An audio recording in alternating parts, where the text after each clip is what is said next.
let's talk about the WNBA and the league's demise now that Caitlin Clark is no longer going to play this season. The WNBA and the Indiana Fever, Stephanie White, Amber Cox, all the way up and including, let's just keep it real, Kathy Engelbert, Adam Silver, the National Basketball Association, everybody that participated in the farce. Caitlin Clark out for the remainder of the 2025 season, something we all think we knew was coming after what Stephanie White said earlier today. We couldn't be too sure until we see it for ourselves. And with this announcement from the GOAT's mouth herself, Caitlin Clark won't be returning this season, nor if the Indiana Fever make the playoffs. The WNBA is in freefall. Caitlin Clark, the player who single-handedly resurrected the league, is out for the season, her body battered and broken after just 13 games. But this isn't just bad luck. This is a catastrophic failure, a league-wide disaster born from questionable officiating, zero protection, and a shocking prioritization of profit over player safety. The WNBA itself is to blame, and the consequences are shaking the very foundations of women's basketball.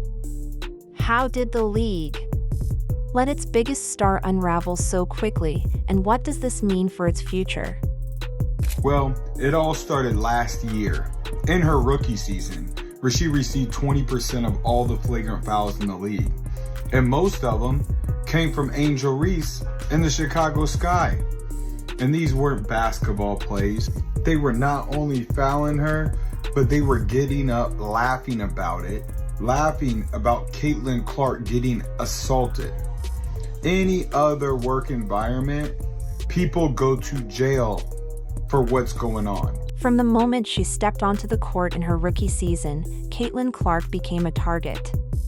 It wasn't just aggressive defense, it was a relentless, almost personal assault. Opponents saw her as the immediate face of the sport, and some responded with a brutality that defied basketball. Remember last year, when she absorbed nearly 20% of the league's flagrant fouls? Many came from the Chicago Sky and Angel Reese, whose actions often looked less like competitive play and more like deliberate attempts to harm. There were countless instances of Clark being shoved into screens, grabbed by her jersey, or flat out knocked off balance, all while officials stared blankly, whistles silent. It was a pattern that grew more disturbing with each game, a clear message that liberties could be taken with the league's most valuable draw without consequence. This wasn't just rough play, it was a targeted campaign, and the lack of intervention laid the groundwork for the devastating injuries to come. The WNBA and all the people that follow the WNBA and try to promote the WNBA don't understand that Caitlin Clark's game resonates with us. I say this every day, and every day I got to deal with somebody else dumb in the media. Caitlin Clark's game resonates because she's got flair, she's got flash, she's got style. I said this before, and I'll say this again. We saw Sue Bird's game. We saw Diana Taurasi's game. Kim Mulkey was Sue Bird before Sue Bird became Sue Bird. We've seen it. We haven't seen Caitlin Clark. Clark wasn't just a player. She was the WNBA's golden goose, the singular force filling arenas, skyrocketing ratings, and drawing unprecedented sponsorship deals.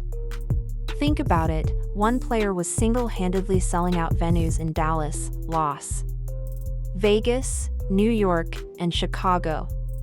She was the investment, the future, yet the league treated her with shocking disregard. While networks cut record checks to broadcast her games, officials inexplicably refused to grant her even the basic star treatment. We witnessed bodies flying into her off-ball, constant hand-checking that stifled her movements, and defensive contact that would be an automatic foul for any other player. This wasn't about competitive balance, it was about exposing their biggest asset to constant, uncalled abuse. The WNBA, and everyone associated with it, failed to grasp that Clark's dynamic style and deep shooting flair resonated with an audience hungry for something new, something we hadn't seen before. And by allowing her to be hammered night after night, they weren't just compromising game results, they were actively jeopardizing the entire season. And last year, I noticed how much it was just Caitlin Clark. Caitlin Clark was taking all the hits. Caitlin Clark was taking all the abuse. But this year they've added Sophie Cunningham. She gets more flagrant fouls on her than anybody in the league besides Caitlin Clark. And Aaliyah Boston, she's been taking hits as well. But the worst thing is the consistency. So they don't call flagrant fouls, or most of the time, Caitlin Clark could be held for an entire game at a time. They don't call fouls. They don't call common fouls. The true tragedy of Caitlin Clark's season-ending injury isn't a single moment, but a horrifying timeline of ignored warning signs. It began with a quad strain in May, then escalated to repeated groin injuries in June and July, culminating in a bone bruise in August. These weren't mystery injuries. Her body was breaking down predictably under the strain of constant cheap shots and twisted pivots from denied space. These are exactly the kind of repeated impacts that lead to stress. Injuries which rarely heal without extended rest. Yet, despite her growing list of ailments, Clark was relentlessly paraded out as the centerpiece of every event, every practice, every marketing push. She was forced to keep playing because the alternative meant empty arenas and a collapse of the very hype she generated. The league's public messaging around her precautionary day-to-day status was a calculated deception. Precaution in the WNBA, it seems, meant squeezing in limited treatment, taping up, and heading back onto the court the same weekend. It was like watching someone forced to run on one leg, while everyone insisted they were perfectly fine. This mismanagement didn't just risk setbacks, it guaranteed them.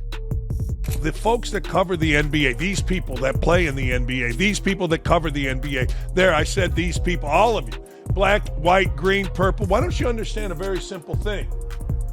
Her game is dynamic. Like Diana Taurasi was like a jackass to Caitlin Clark. Why? Her game is what people are drawn to. And then you go to the personality. Her game is different than any WNBA woman ever. And she wins, and she shoots from deep. It's no different than Steph Curry. How many times we got to say it? I mean, it's a gut punch that basically encompasses an entire season of them. The Fever have lost so many players to injury, but obviously none bigger than Clark. And there was such a wait for this second season after her magnificent rookie season. And then, you know, the anticipation of her possibly coming back, only for that not to happen, takes a lot of air out of the room, obviously takes a lot of energy out of the fans, and is a devastating blow for not just the Fever and the WNBA. The ultimate betrayal came from within. Coaches saw her driving burst slow, her cuts fall short, and her grimaces during minutes she never should have logged. The medical staff, whose primary job was her protection, failed catastrophically.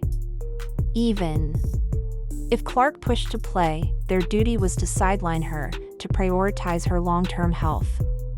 Instead, they pushed her through back-to-back games, intense defensive attention, and grueling road travel, ensuring her injuries compounded. When the season-ending announcement finally came, Indiana Fever COO and GM Amber Cox stated, "Time is not on our side, and her long-term health and well-being remains our top priority." But these words rang hollow against a backdrop of undeniable mismanagement. Clark herself revealed the immense personal toll, writing, "Disappointed isn't a big enough word to describe how I am feeling. I spend hours in the gym every day with the singular goal of getting back out there." It's hard to ignore the chilling question, was revenue prioritized over her health? The Fever relied on her to fill arenas, the WNBA on her to push TV numbers.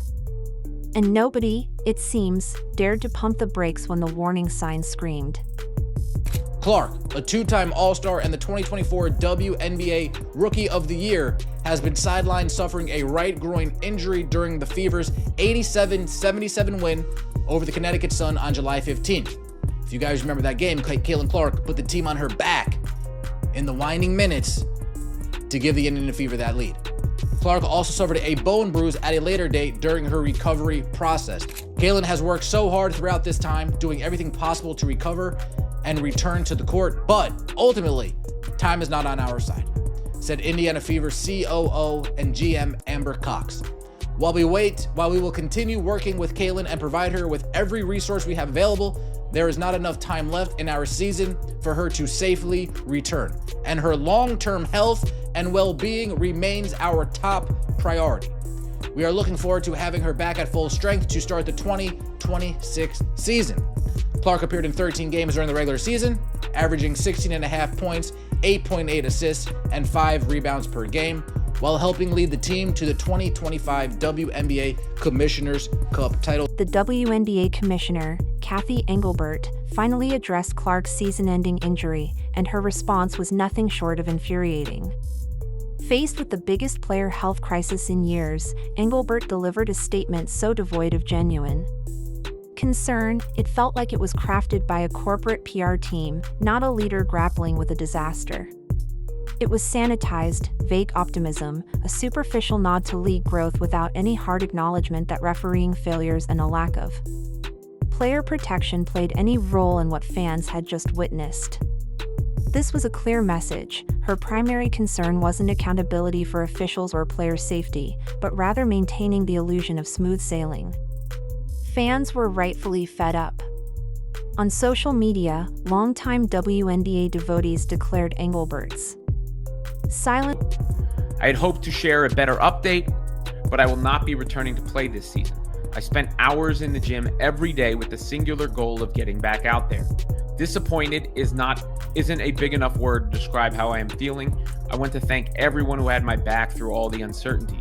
This has been incredibly frustrating, but even in the bad, there is good. The way fans continue to show up for me and the Fever brought me so much joy and important perspective. I'm so proud of how this team has only gotten stronger through the adversity this year. Now it's time to close out the season and claim our spot in the playoffs. This is on your head, Kathy Engelbert, and the rest of the WNBA Players Association executive leadership who failed to hold officials and players accountable for the barbaric style of play the Fever and Caitlin Clark have had to endure this year. Kathy, resign. On referee accountability a betrayal, with some demanding refunds and posting proof of canceled ticket orders. What started as disappointment quickly boiled into hostility toward league leadership. Engelbert had a chance to connect with fans, to admit mistakes, and to promise a genuine shift. Instead, she offered hollow lines that only amplified the rage already brewing. A bunch of players and coaches over the last few days have complained without being fine-worthy about officiating. I just want to see about your thoughts on if officiating is an issue and how it can be improved, because clearly there seems to be problems or disconnect between what players and coaches feel and what officials are actually calling. I know as a fan of sports for 60 years now, I know that no one's ever happy with officiating. All sports deal with it, but we're working hard to make sure we're putting the best product out on the court, and our officiating then follows that. The financial fallout was swift and brutal. All-Star tickets in Clark City, Indiana, which had commanded over $200 in June, plummeted to barely $60 overnight. Resale sites were flooded with desperate fans trying to dump seats they'd circled for months. This wasn't just any all-star event, it was the stage the league had hyped as Clark's grand homecoming, and the hype vanished in hours, leaving a hollow shell. Sports commentators like Colin Cowherd openly admitted they stopped covering the WNBA entirely once Clark was sidelined, underscoring her unparalleled draw. Fans, who had shelled out huge amounts expecting to see her compete and be celebrated as the league's face, now demanded refunds. It wasn't. They play against Breanna Stewart. She goes to the line 14 times. Asia Wilson goes to the line 13 times. And Aaliyah Boston can't play 20 minutes in a game without being on the bench in foul trouble. That's another problem that we're dealing with. But like I said, this year, it's not just Caitlin Clark. If you wear that Indiana Fever jersey, consider it done. The refs are not going to be fair, and they are going to cheat and do whatever it takes to do what the higher ups say. Just about the money. It was the feeling of being strung along by constant day-to-day labels, while insiders almost certainly knew her chances of returning were slim. This wasn't bad luck, it was a desperate attempt to maximize every dollar before the inevitable. Truth emerged. Attendance plummeted in every city she wasn't playing in, television networks saw instant ratings declines, and sponsors tied to the Clark effect found themselves linked to declining viewership. It was a measurable collapse that exposed just how precariously the WNBA's momentum relied on one player. We've got Colin Cowherd saying, you know what? Guess what I didn't talk about on my show this year? The WNBA. Guess why? He just come out and said it yesterday. Because Caitlin Clark was not playing. That's why. He said, I led my show, my biggest, largest national sports radio show in the country. I led my show with Caitlin Clark 6 times last year.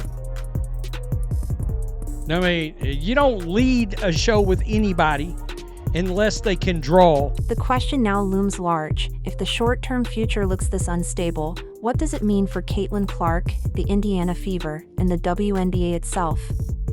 Clark's season didn't just collapse due to injuries, it collapsed because the league systematically refused to protect her, prioritize her health, or hold its officials accountable. In doing so, they shattered the trust of the very fans who were keeping them alive. This is the real damage. Fans aren't interested in hollow corporate statements. They demand accountability, radically better officiating, and a commissioner with the courage. The ticket prices. The demand fell off a cliff. And it's not just the on-court product that suffers without number 22, Caitlin Clark. The entire weekend's economic opportunities have felt the fallout. Had been used to squeeze every last cent. Trust evaporated. For the last 2 weeks, Stephanie White knew where this was going to end up. I would say for the last month or so, they kind of had a feeling where this was going to go. The main issue, another day-to-day injury that turns into a season ender. Another day-to-day injury that turns into a season ender. And if you don't call that a lack of transparency, I don't know what to call that. To stand up for players, not just profit margins. Without fundamental, transparent change, the calls for boycotts will only intensify, threatening to gut the playoffs and unravel the WNBA's hard-won progress. While the Fever's remaining players like Kelsey Mitchell, Aaliyah Boston, and Lexi Hall continue to grind, and Clark promises to return stronger in 2026, the league's credibility is hanging by a thread. The WNBA stands at a critical crossroads, facing a future that remains dangerously uncertain. They could have easily said 2 months, 1 to 2 months. Be evaluated in the next 6 weeks. Instead, they played this day-to-day, game-time decision, probable, questionable nonsense for the last 8 weeks. And that is why fans are so pissed off for the most part. I'm not going to speak for everybody, but I know if they were upfront and didn't BS us, people wouldn't be that angry at the organization, at least not as angry as they are now. Let us know in the comments below. Do you think the WNBA is ultimately to blame for this catastrophe? Like, subscribe, and turn on notifications so you never miss a deep dive. Check out our next video for more shocking revelations.